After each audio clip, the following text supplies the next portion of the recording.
Jim, when you look at Maryland and you see Talia, what stands out about him from this year and that maybe he's grown and improved on from last year? Did you say the quarterback? Yeah. Yeah. You know, he's always been a dynamic player. I mean, he creates offense.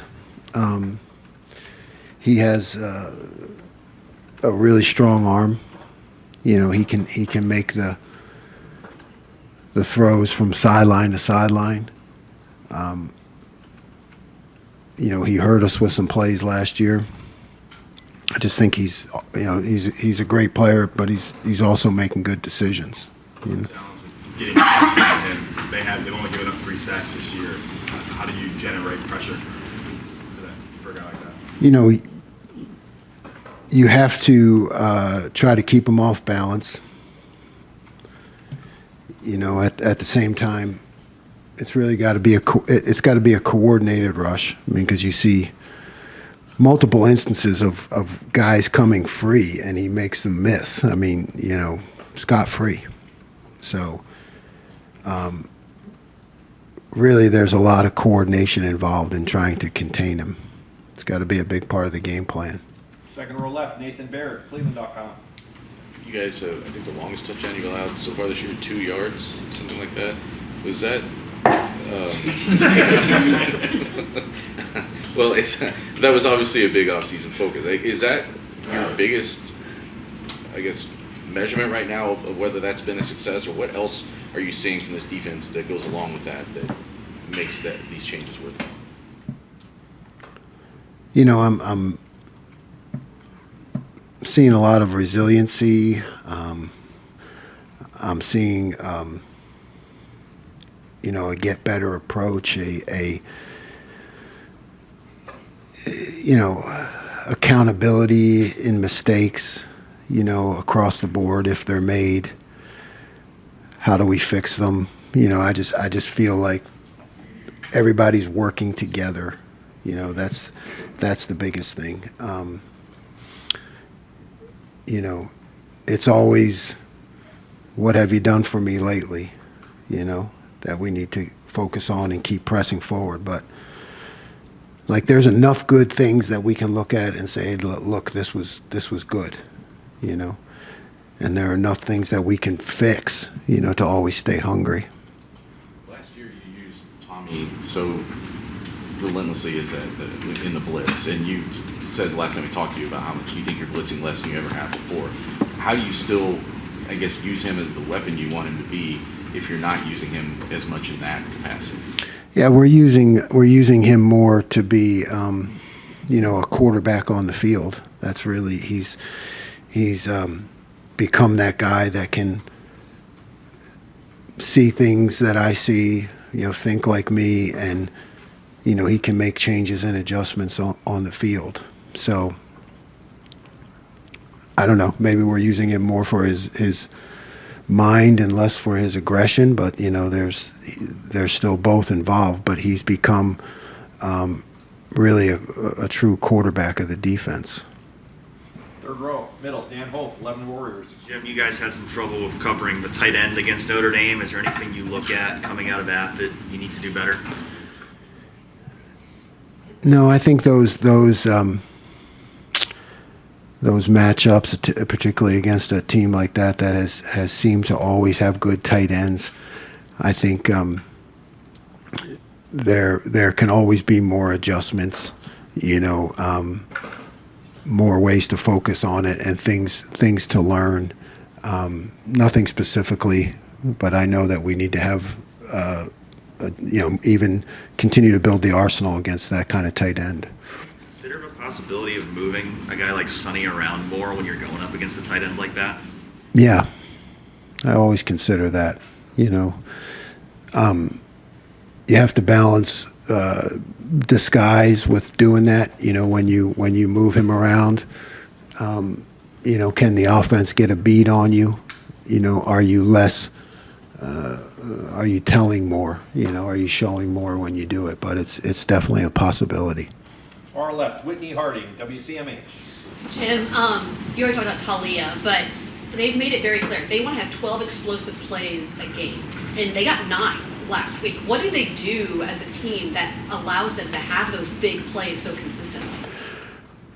You know, we always talk about coverage and rush working together, so really it's he has the ability to extend plays, you know, and when you get an extended play, the opportunity to make an explosive or give up an explosive, it goes up, you know, and he has that ability to extend it, and I think that's why it's happening. How do you get your guys? I mean, obviously, when the play gets extended, physically it can be exhausting, but mentally it can be just as exhausting. So, how do you work on that to make sure they can stay crisp mentally as a play gets longer? I yell at them a lot as the play goes on against the scout team, and we try to have the quarterback extend the plays to simulate it, and then I just scream at them as loudly as I can. Front row. Bill Rabinowitz, Columbus Dispatch. Jim, you said right after the Notre Dame game that it was good to be able to learn from a win. You held them to 14 points, but they did control the ball. What did you learn when you watched the tape, and what's been the emphasis since then? You know, I saw some things, you know, that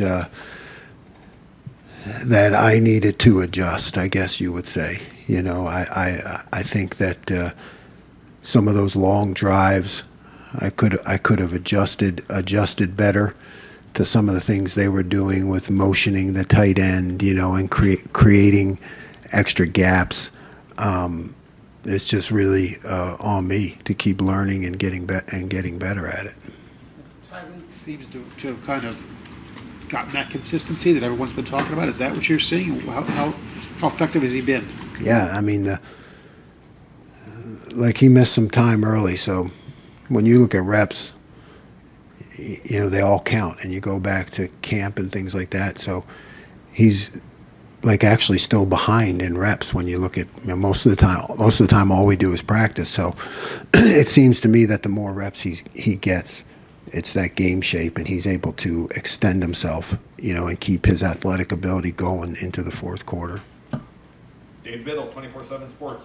Jim, you were saying, you know, getting pressure is obviously important with a quarterback like this. What else are some keys to slowing down Tagovailoa? Like mixing up things in the secondary? Just what are some keys to slowing him down? Yeah, you've got to present some different pictures.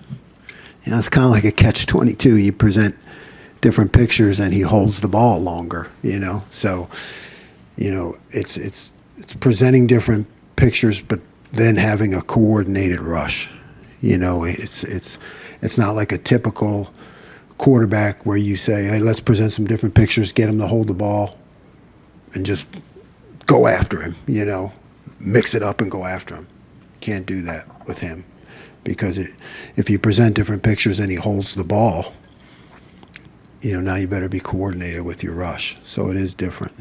Are they pretty similar offensively to what they were last year, or have they made any major changes? No, they're pretty similar.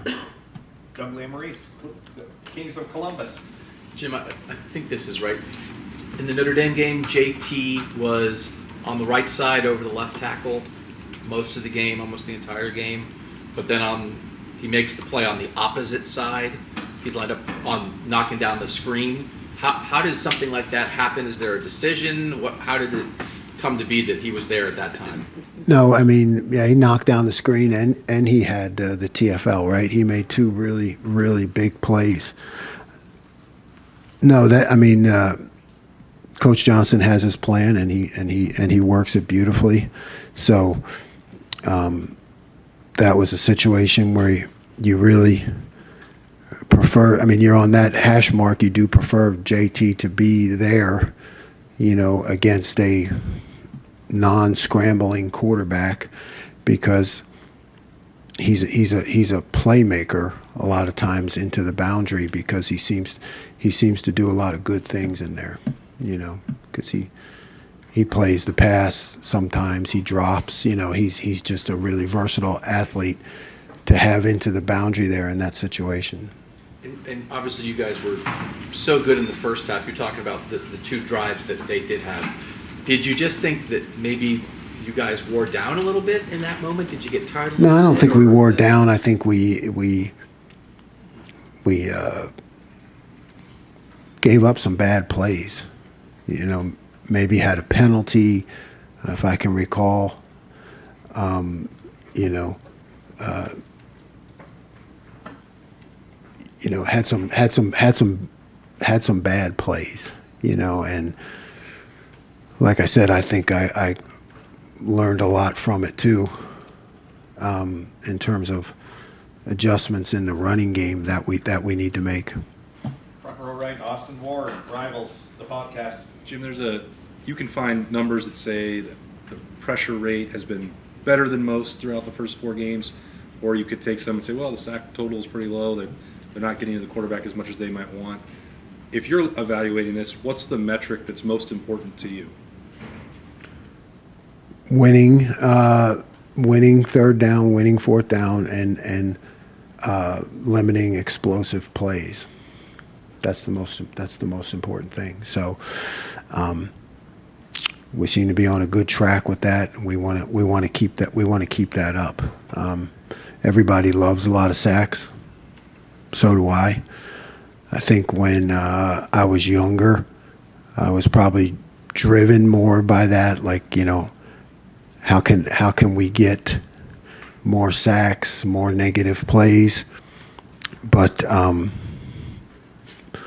bottom line is eliminate the explosive plays, win on third and fourth down.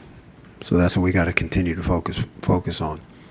You mentioned this, you called it the coordinated rush a few times. In your mind, what does that mean to us amateurs on the outside of coordinated I can't rush? tell you that. I could tell you, but I'd have to kill you. That's a secret. That's a secret. Okay. We talk about it after the season over a cigar or something. Yeah. Deal. If it works. If it doesn't work, then, you know, I'm sure you won't want to talk to me. Okay, there you go. Tim May, Letterman Row. Yeah, well, following up on that, Coach Day was in here a while ago, and he basically indicated you've got all these blitzes you'd like to throw at people. I don't know what you want to call it, repertoire, but do you find yourself holding back or being I don't know if conservative is not the right word, but what is that sense you have about yourself right now so far into the season from what you'd really like to throw at people? Yeah, the honest answer is yes. Yes. But what matters is what works. You like to have enough, because if you need to enact it, you want to be able to enact it, right? So there's always that balance of practice time, like how much do I work on all these things that I have or I'd like to do, because someday we're going to need it, and and how much is it like, you know what? Stay on course, stay with the plan, limit the explosive plays, win third and fourth down, so yes, but the answer is yes. It's a constant battle fought just by myself somewhere. Yeah, that's it. Voices in your head. Yes. And one other quick, like JT, like you just touched on a minute ago, there are players that come along that, man, in a moment in a game, you might not have even heard their name called, but suddenly,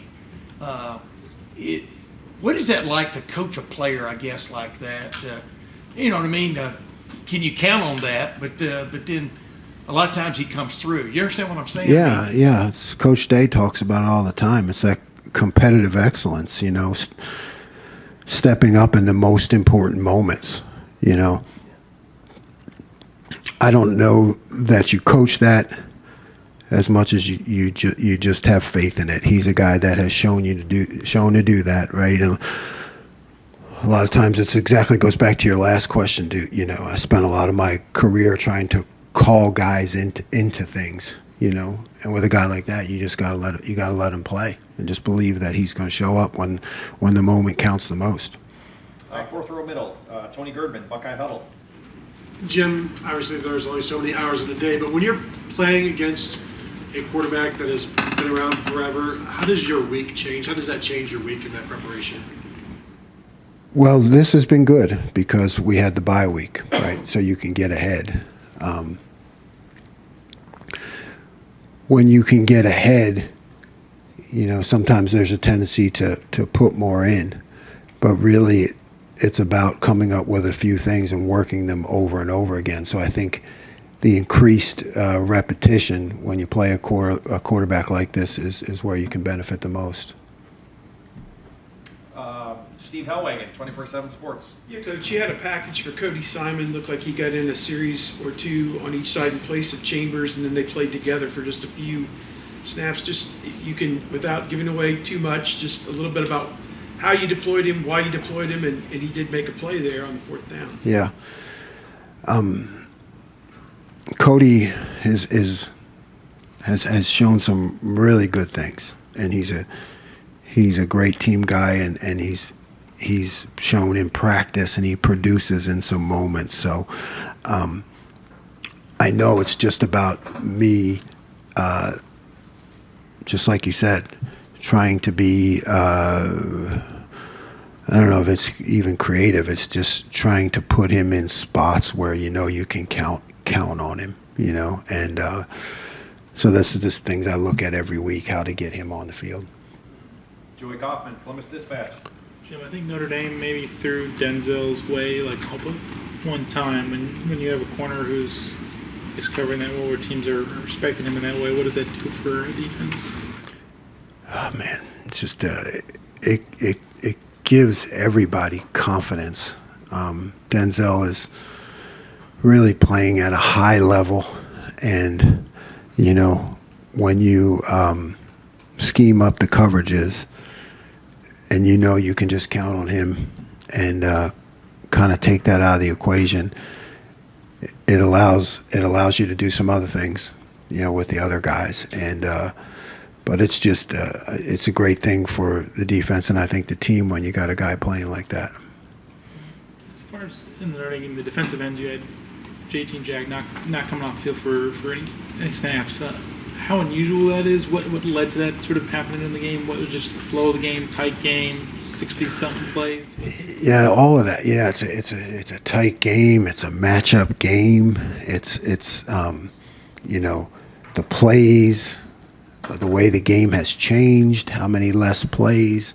You just have more of an opportunity to let your best players play. And less substitution in that case, it can be good for us, to keep those guys in there. But it's a balance. You always have to look at it. Got time for just a couple more. Bill Landis, Rivals, the podcast. Jim, you guys stopped them on a quarterback sneak where they tried to sneak out the side on you. Just, I guess, generally, what are the challenges of defending a quarterback sneak? And I don't think you guys have seen a team that tries the one where you just push the quarterback across the line, but do you have any thoughts on that way of going about it? Yeah, I mean, you have certain calls that you make, and my hometown team, right? They've made that famous, and Notre Dame had actually showed it with a different guy running it, right? Like, was it a tight end or something like that? So that was new to try to have the quarterback run it, but you try to do the push inside, and you see Tommy like kind of Palomalu over the top. But part of that plan is you always have to have the escape hatches. You got to have those escape hatches. The guy to get out, and that one worked out perfectly. It really did. I mean, Sonny went right to the escape hatch, which was awesome. Fourth row right, Andy Backstrom, Letterman Row. I know when we talk about the safeties moving around, being able to play all three spots, we're often talking about Sonny. But with Josh and Lathan and having moved them a bunch around the boundary, up high, back and forth, what kind of dynamic is that to help your defense, and how has that helped so far? Well, it just helps because of knowledge of the system, right? You got to be safeties when they can see the whole forest through the trees. Then they know what's going on, and they play some over there. They know what's going on that side, and they just have a better understanding of the entire defense. And that's what you want your safeties. You want your safeties to really understand all the details, no matter where they're lined up. And I think when you can move them around a little bit, that helps. It just helps their learning. Right next door, Spencer Holbrook, Letterman row. Jim, on the other side of Denzel, how have you evaluated the way that Davison has played so far, and Jordan did this a lot? Davison, very aggressive. Very aggressive. I think, you feel him out there. You feel his presence there. He's continuing to get better, but he's aggressive. And, you can count on him to show up in the running game, which is a big deal there into the boundary. And Jordan is really talented. Moving to that nickel position is really it's not that easy. The nickel corner, or you want to have a guy there with corner skills, but then there's a myriad of adjustments that go with it. So he's just continued. He's just continued to improve. He's going to get better every game. And two and done, Pat Murphy, 24/7 Sports. Steve asked you about Cody. Joey asked you about the defensive ends. You talked about wanting to play more depth at both those positions coming into the season. But once you get into it, do you have to kind of reevaluate where you can do that, how you can do? I mean, to us, it's okay. You just put guys in and play more. But I realize there's more to it. Yeah, always. You're constantly weighing. Hey, we want to play more guys. I want to play more guys. You want more guys to play, and then you find yourself falling back into certain people at certain times. So yeah, there's what's working, versus what you want to do, and most of the time as a coach, you're going to stick with what's working. And we'll close out far right, Adam Kane, WBNS.